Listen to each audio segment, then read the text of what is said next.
نحمده ونصلي على رسوله الكريم اما بعد فاعوذ بالله من الشيطان الرجيم بسم الله الرحمن الرحيم ليس البر ان تولوا وجوهكم قبل المشرق والمغرب صدق اللہ مولانا العظیم۔ میرے بھائیو، دوستو، بزرگو، آج جو ہم نے تراویح کے اندر قرآن پاک پڑھا ہے وہ دوسرے سپارے کے 5ویں رکوع سے لے کر تیسرے سپارے کے 8ویں رکوع تک ہم نے پڑھا ہے، اور اس کے اندر بنیادی طور پر اللہ رب العزت نے، چونکہ یہ مدنی صورت ہے اور مدنی صورتوں کے اندر اللہ رب العزت نے عقائد، اخلاق، معاشرات، عبادات، ان سب چیزوں کو بیان کیا ہے۔ تو آپ اس کے اندر غور کریں کہ اللہ رب العزت نے آگے اس صورت کے اندر روزوں کو بھی بیان کیا، رمضان کو بھی بیان کیا، رمضان کی راتوں کو بھی بیان کیا، پھر اس کے اندر اللہ رب العزت نے حج کو بھی بیان کیا، اللہ رب العزت نے جہاد کو بھی بیان کیا، پھر اس کے بعد حج میں ہونے والے تمام احکام کو اللہ رب العزت نے بیان کیا۔ یہ تو ہو گئی عبادات۔ پھر اس کے بعد جب اللہ رب العزت نے بیان کیا تو وہ ان چیزوں کو بیان کیا جو معاشرے کے اندر فسادات تھے۔ وہ فساد کیا تھا کہ مہینوں کو آگے پیچھے کر دینا، اور اسی طریقے سے شراب کے معاملے میں، جوا کے معاملے کے اندر ان سب چیزوں کو اللہ رب العزت نے ایک ایک کر کے پوائنٹ آؤٹ کروایا۔ اس کے بعد پھر اللہ رب العزت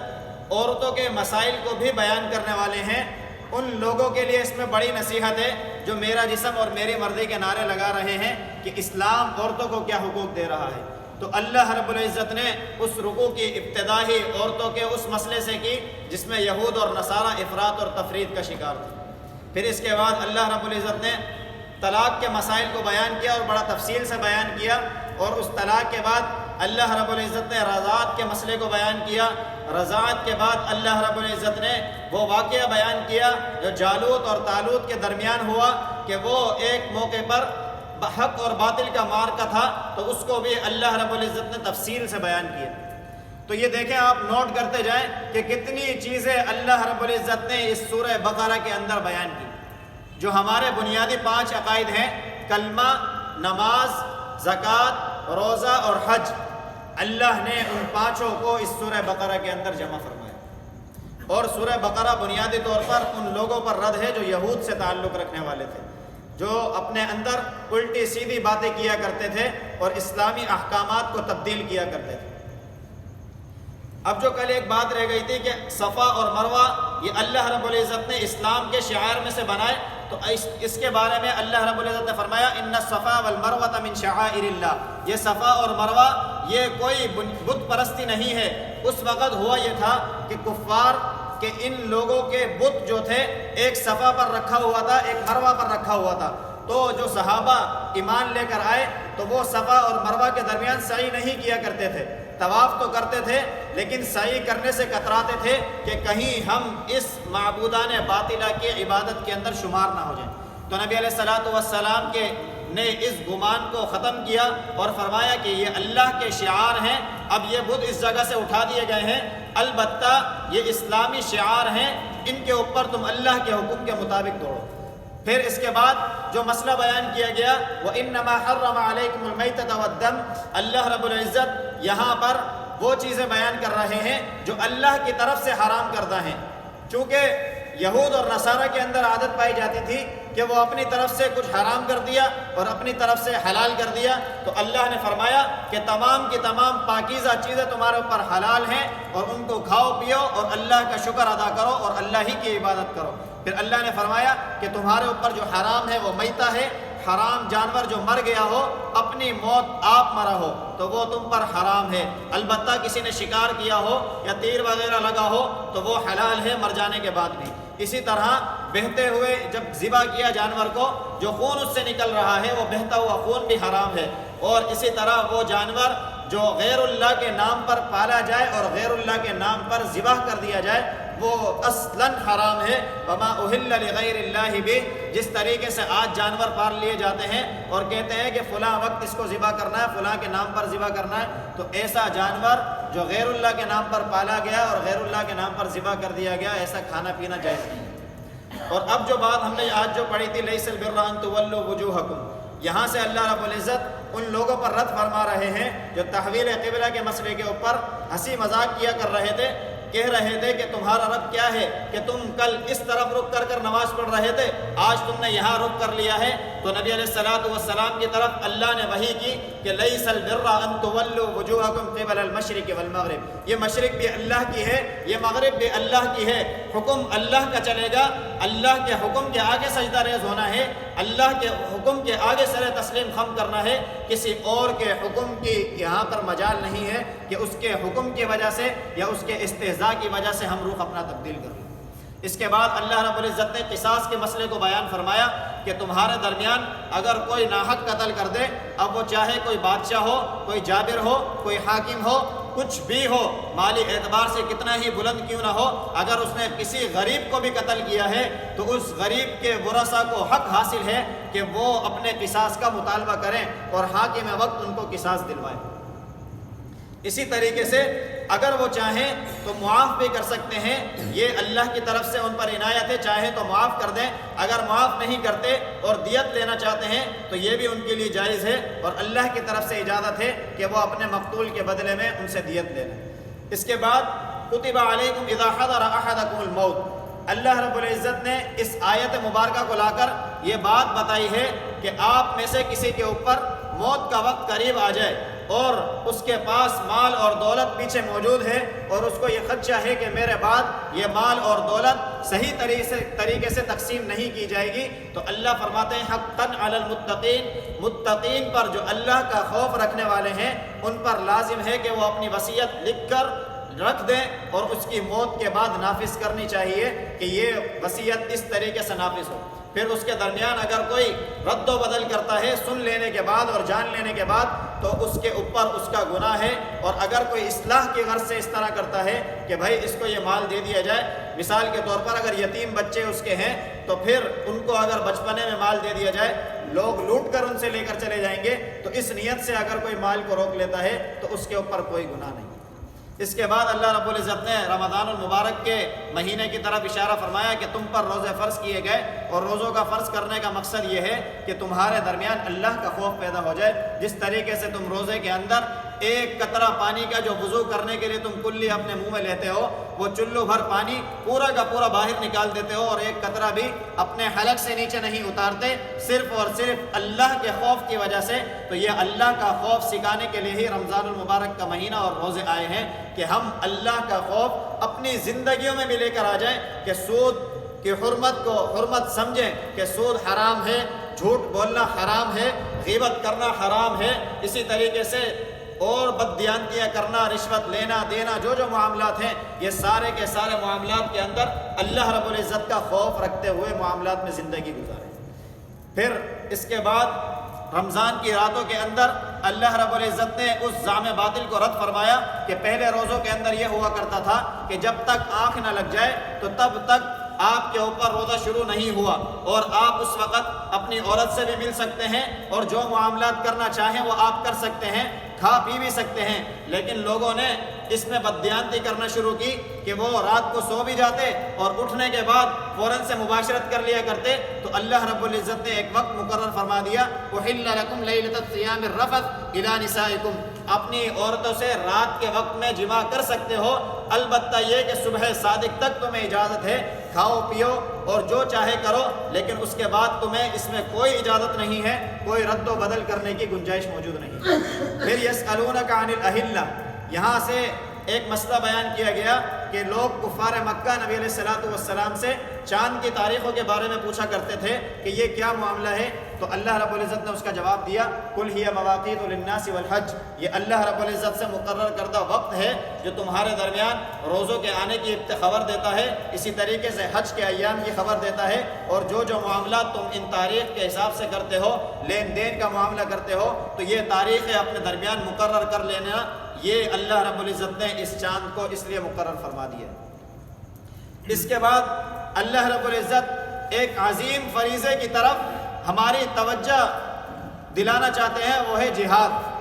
وَاقْتُلُوهُمْ حَيْثُ ثَقِفْتُمُوهُمْ، اللہ فرماتے ہیں کہ ان کفار سے ہمیشہ جہاد کرتے رہو اور جہاد کے معاملے میں اپنے آپ کو پیچھے نہ رکھو، جہاں کہیں بھی آپ کو جہاد کا معاملہ پیش آ جائے تو وہاں پر آگے بڑھ کر اسلام کی سربلندی کے لیے اپنے آپ کو شہید بھی کروانا ہے اور اپنے آپ کو غازیوں میں بھی شمار کرانا ہے کہ اسلام کا کلمہ سربلند ہو جائے۔ یہی وجہ ہے کہ اس سورہ دوسرے سپارے کے آخر کے اندر جو واقعہ ذکر کیا گیا ہے جالوت اور طالوت کا، اس وقت ایک بادشاہ تھا، بڑا ظالم تھا، وہ لوگوں پر بڑے بڑے ظلم اور زیادتیاں کیا کرتا تھا اور دعویٰ یہ کیا کرتا تھا کہ کوئی میرے مقابلے میں ہے تو وہ آ جائے اور مقابلہ کر لے مجھ سے، اور مسلمانوں کا اس نے جینا حرام کیا ہوا تھا۔ تو اس وقت کے جو نبی تھے شموئیل علیہ السلام، انہوں نے یہ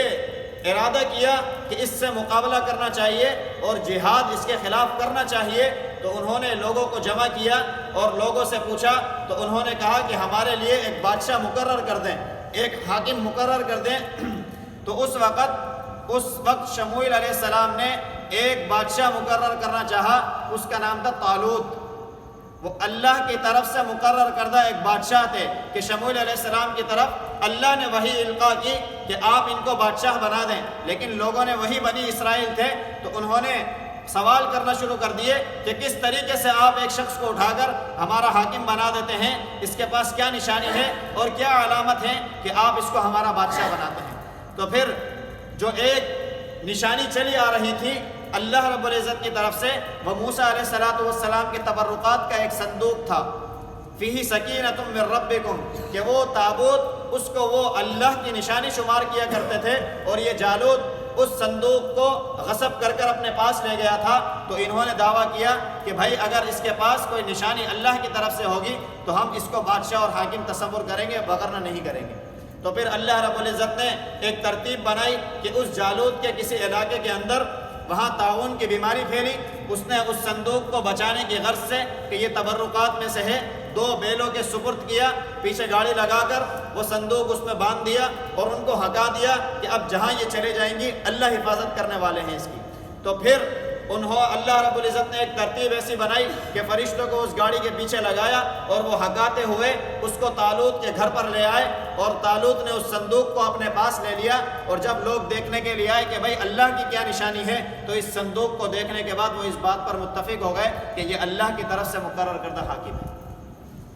پھر اس طالوت کی سربراہی کے اندر وہ جہاد کے لیے نکلے، اور اس وقت تقریباً 80,000 لوگ اس کے ساتھ شامل تھے،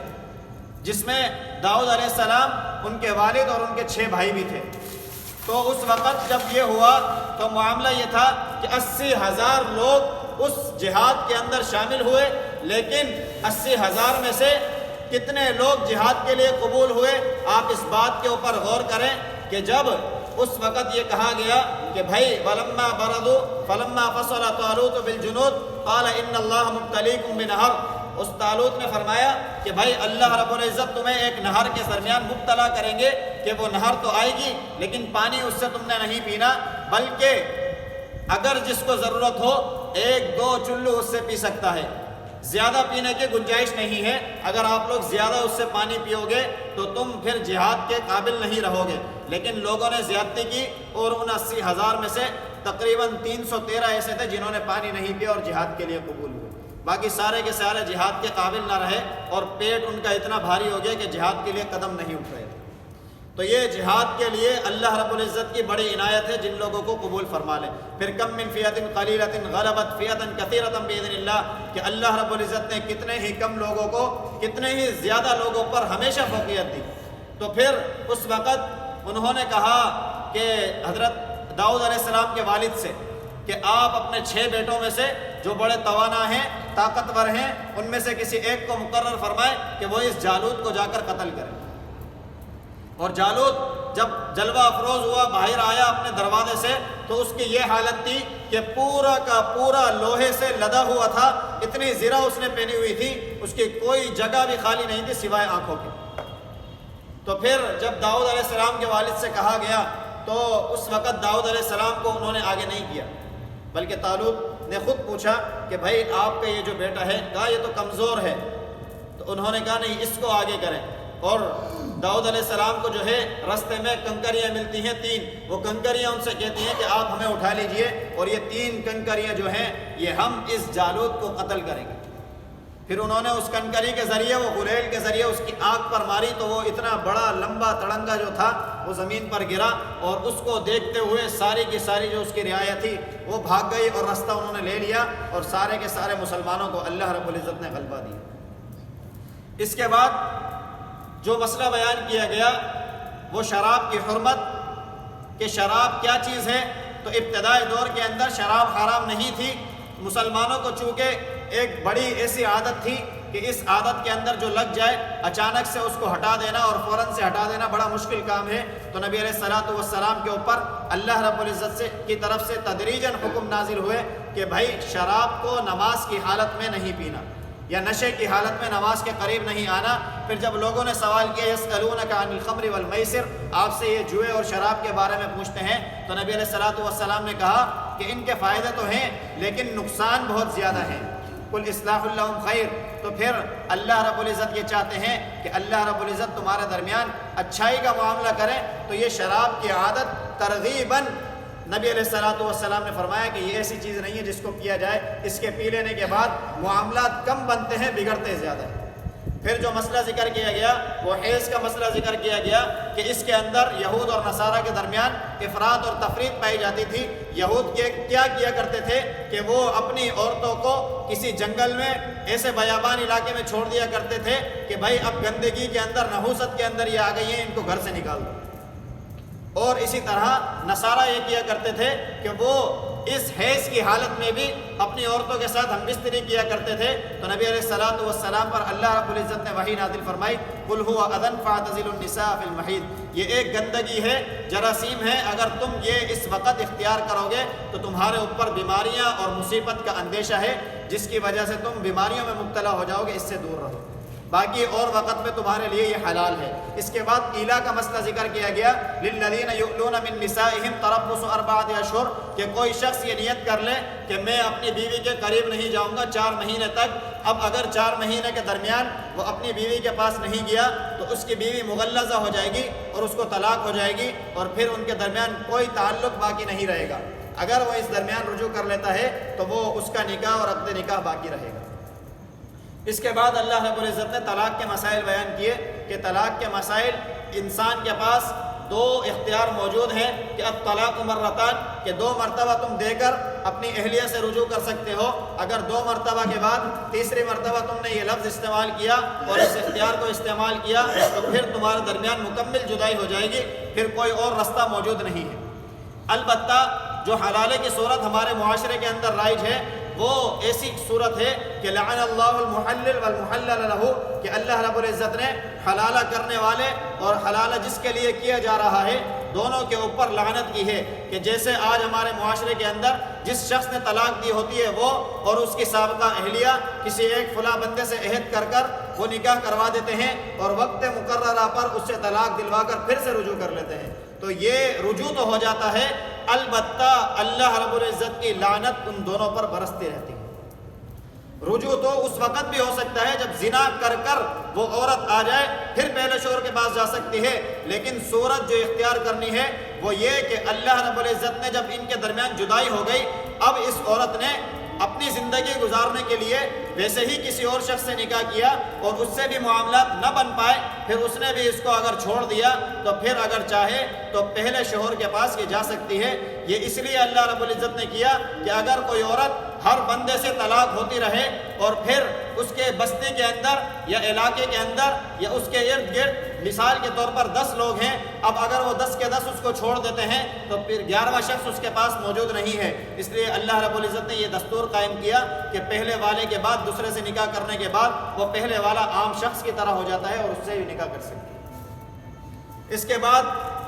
رضاعت کے مسئلے کو اللہ رب العزت نے بیان کیا، اور یہاں بھی عورتوں کے حق کو آپ دیکھیں کہ اللہ رب العزت نے عورتوں کے حق کے لیے آواز اٹھائی کہ یہ عورتیں جن سے تم اپنے بچوں کی پرورش کروا رہے ہو،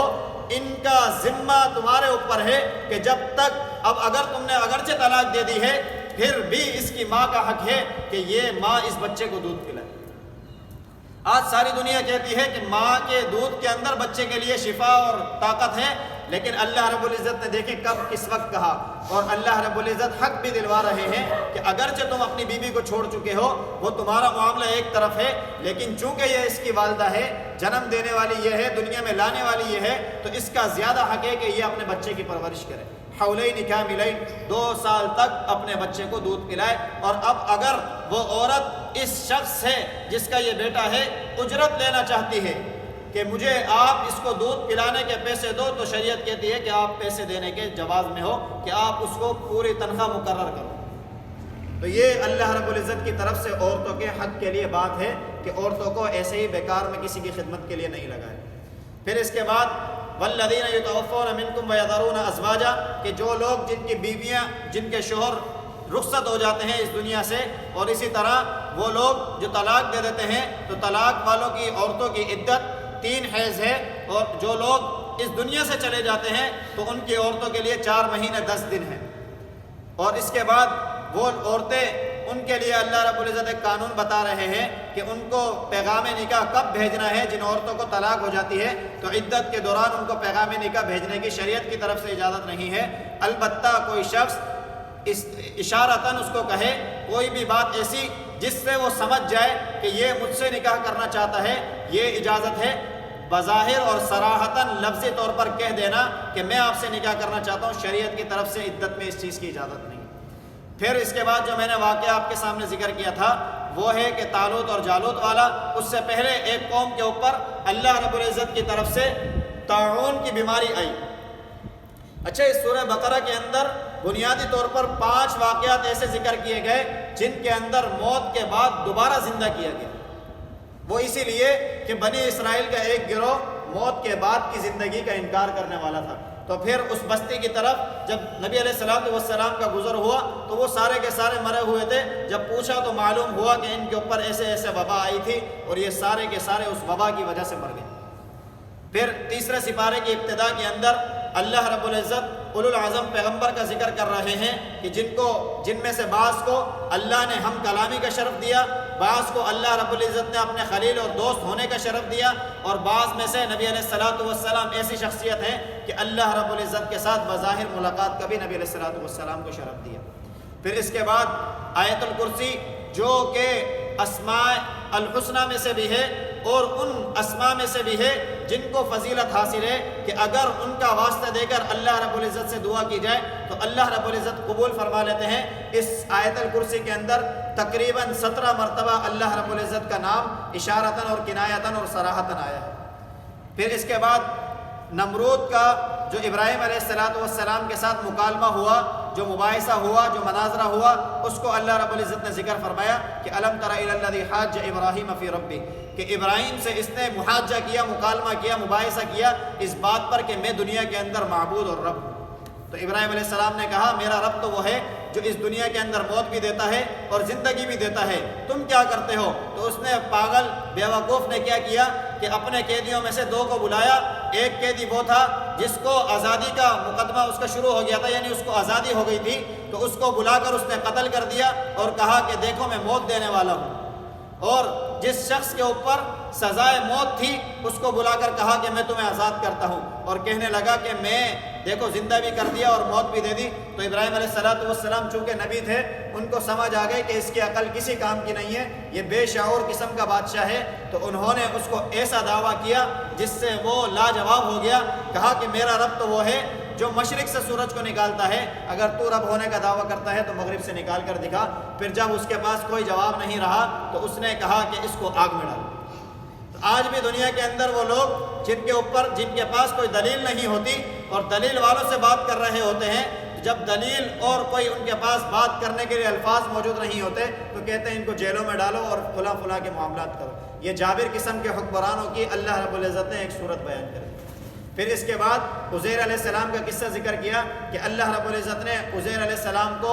ایک بستی کے اندر جب وہ گئے تھے تو وہاں ماحول دیکھا کہ یہ سارے کے سارے کیسے مر گئے، تو ان کے دل میں خیال آیا اللہ کیسے ان کو زندہ کر دے گا۔ تو اللہ رب العزت نے خود عزیر علیہ السلام کو 100 سال کے لیے سلا دیا۔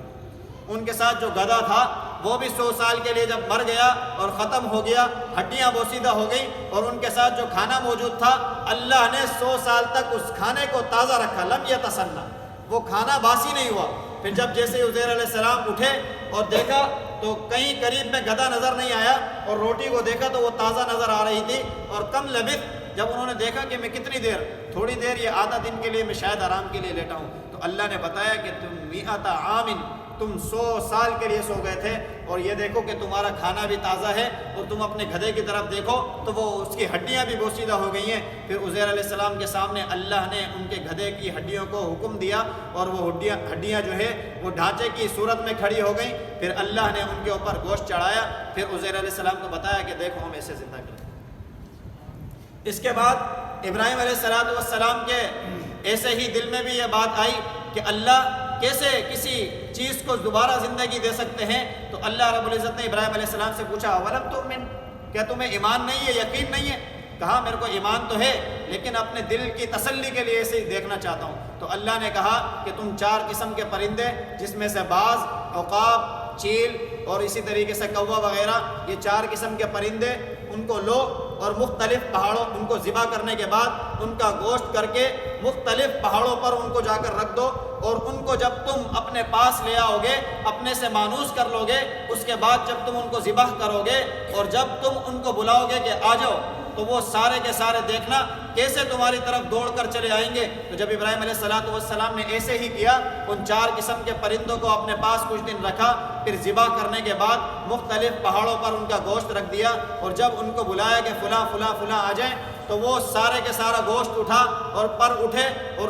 ابراہیم علیہ السلام تک پہنچتے پہنچتے وہ پورے کے پورے پرندے بن گئے۔ تو اس طریقے سے ابراہیم علیہ السلام کے دل کی اللہ رب العزت نے تسلی فرما دی۔ اس کے بعد اللہ رب العزت زکوٰۃ دینے کے بارے میں اور اللہ کی بارگاہ کے اندر خرچ کرنے والوں کا ذکر کر رہے ہیں کہ ان کی مثال ایسے ہے کہ جیسے ایک کاشتکار زمین کے اندر ایک بیج ڈالتا ہے، اس ایک بیج کی وجہ سے 7 بالیاں اگتی ہیں، اور ہر بالی کے اندر 100 دانے اللہ کی طرف سے پیدا کر دیے جاتے ہیں۔ تو یہ دیکھو اللہ کی بارگاہ میں دینے والوں کا نتیجہ ہے کہ اللہ نے ایک دانے سے 700 دانے عطا فرما دیے۔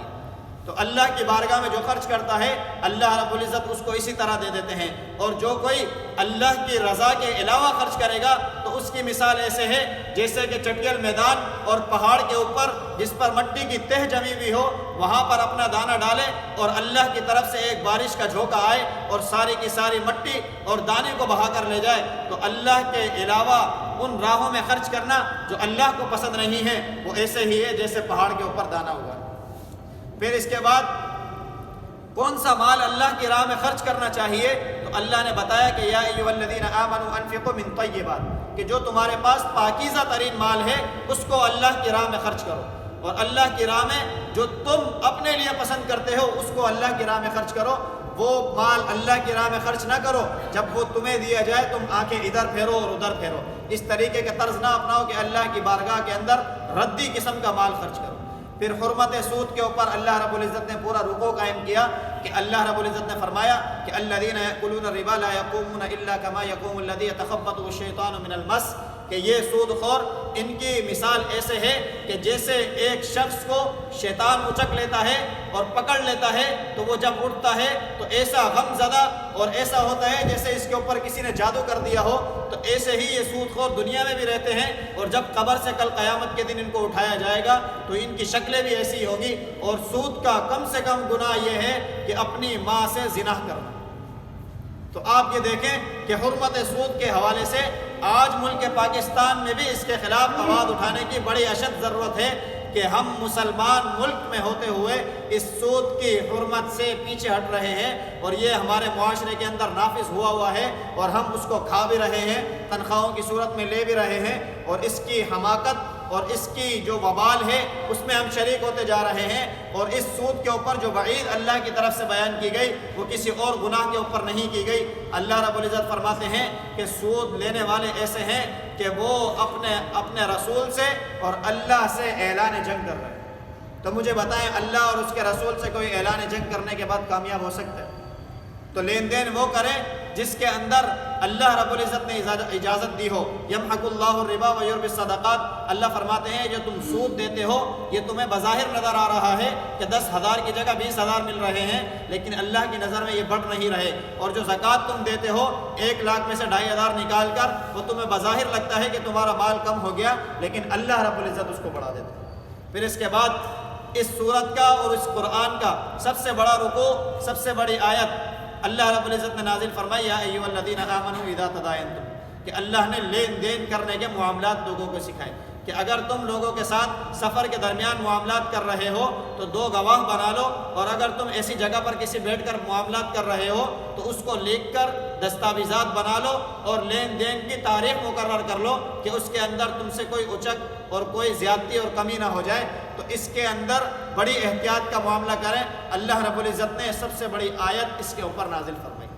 پھر اس کے بعد اللہ رب العزت نے آخری رکوع سورہ بقرہ کا جو نازل فرمایا وہ یہ نازل فرمایا کہ اتنے سارے احکام جو اللہ رب العزت نے سورہ بقرہ کے اندر نازل فرمائے ان کے اوپر عمل کرنا دشوار نظر آ رہا ہے، بظاہر مشکلات نظر آ رہی ہیں، تو اللہ رب العزت نے یہ سکھایا کہ ربنا لا تؤاخذنا ان نسینا واخطأنا، اے ہمارے رب جو ہم سے غلطی ہو جائیں، کوتاہیاں ہو جائیں، جو ہم بھول جائیں، اس میں ہمارا مواخذہ نہ کرنا. ان آیت کا بنیادی نزول مقصد تو یہ تھا کہ نبی علیہ السلام کے پاس صحابہ اکرام رضوان اللہ تعالیٰ علیہ مجمعین آئے اور عرض کیا کہ یا رسول اللہ رب العزت نے کہا ہے کہ تمہارے وَإِن تُبْدُوا مَا فِي أَنفُسِكُمْ وَتُخْفُوهُ يُحَاسِبْكُم بِهِ اللَّهُ، کہ تمہارے دل کے اندر جو خیال اٹھتے ہیں ان کے اوپر اللہ رب العزت تمہاری پکڑ کر لیں گے. تو ہمارے پاس تو نماز میں بھی خیال آتے ہیں اور ویسے بھی خیال آتے رہتے ہیں اور مختلف قسم کے خیال آتے ہیں، تو ہماری تو پکڑ ہو جائے گی. تو اللہ رب العزت نے یہ وحی نازل فرمائی کہ لا یکلف اللہ نفسا الا وسعها، کہ اللہ رب العزت کسی کی وسعت سے زیادہ اس پر بوجھ نہیں ڈالتے. اور پھر دعا بھی سکھا دی کہ اللہ سے اس طریقے سے دعا کرو کہ ربنا لا تؤاخذنا ان نسینا واخطأنا، اے ہمارے رب ہم سے جو بھول چوک ہو جائے اس پر ہماری پکڑ نہ کرنا اور ہم پر وہ بوجھ نہ ڈالنا جو تو نے ہم سے پہلے لوگوں پر ڈالے تھے. واعف عنا، اور ہماری مغفرت فرما. واغفر لنا، ہمارے گناہوں کو معاف فرما. وارحمنا، اور ہم پر رحم فرما. انت مولانا فانصرنا علی القوم الکافرین، اور آپ ہی ہمارے والی ہیں اور کافروں کے مقابلے میں ہماری مدد فرما. دعا ہے کہ اللہ رب العزت اس بات پر خود مجھے بھی عمل کرنے کی توفیق عطا فرمائے، آپ تمام میں سے ہر ایک کو عمل کرنے کی توفیق عطا فرما دے. وآخر دعوانا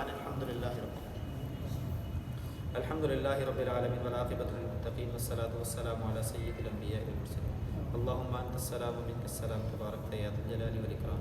اللہ کریم ہمارے یہاں بیٹھنا اپنی بارگاہ عالیہ میں قبول فرما. اللہ کریم تراویح کا پڑھنا اپنی بارگاہ عالیہ میں قبول فرما. اللہ کریم جو تفسیر بیان کی اس کو اپنی بارگاہ عالیہ میں قبول فرما. کہ اللہ اس کو ہمیں اپنی زندگیوں میں نافذ کرنے کی توفیق عطا فرما. کہ اللہ اسلام کی سربلندی کے لیے ہم سب کو کوشش کرنے کی توفیق عطا فرما. کہ اللہ ہمارے معاشرے کی اصلاح کرنے کی ہم سب کو فکر عطا فرما. کہ اللہ اس رمضان المبارک کی رحمتیں ہم سب کو عطا فرما. کہ اللہ اس کی مغفرتیں ہم سب کو عطا فرما. کہ اللہ جتنے پیارے ہمارے چلے گئے اس دنیا سے، یا اللہ اس رمضان کے توسط سے یا اللہ ان سب کی کامل بخشش فرما. یا اللہ ان کی قبروں کو منور فرما. یا اللہ ان کے درجات کو بلند فرما. یا اللہ ان کو جنت کے اندر اعلیٰ علیین میں مقام عطا فرما. اللہم رب ارحمہما کما ربیانی صغیرا. یا اللہ جتنے ہمارے بے روزگار ہیں یا اللہ تمام کو حلال طیب روزگار عطا فرما. یا اللہ جتنے پریشان حال ہیں، مصیبت زدہ ہیں، یا اللہ تمام کی بیماریوں کو، پریشانیوں کو، مصیبتوں کو دور فرما. صلی اللہ تعالی علی رسول خیر خلقہ محمد وعلی آلہ وصحبہ اجمعین. آمین.